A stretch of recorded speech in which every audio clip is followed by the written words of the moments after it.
मेरे दादा मुझसे पूछा करते थे, अक्सर औरों से भी पूछा करते थे, लेकिन जब उन्होंने मुझसे पूछा तो फिर पूछना बंद कर दिया। वो पूछा करते थे कि अक्ल बड़ी की भैंस। अब उनको कौन उत्तर दे। मुझसे एक दिन पूछ बैठे, मैंने कहा भैंस। उन्होंने कहा क्यों? मैंने कहा क्योंकि भैंस ये सवाल नहीं पूछती।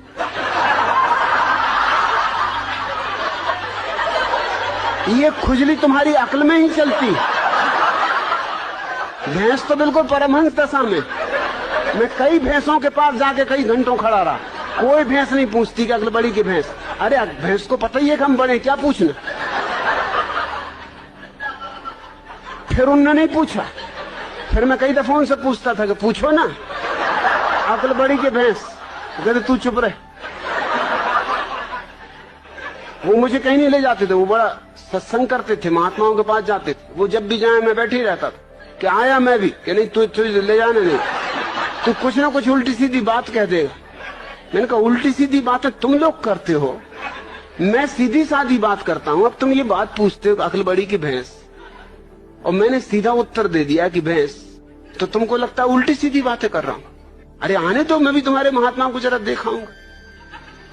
एक दफा मुझे ले गए, सिर्फ एक दफा ले गए। एक महात्मा के पास गए वो मिलने, मुझे ले गए।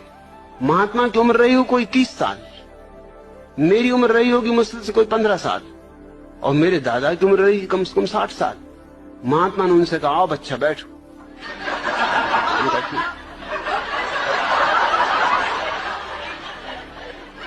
मेरे दादा ने मुझसे कहा तुम्हें कुछ पूछना तुम पहले ही पूछ लो, नहीं तो फिर गड़बड़ हो जाएगी, फिर मैं पूछ लूं। मैंने उनसे पूछा कि बच्चा एक जवाब दो।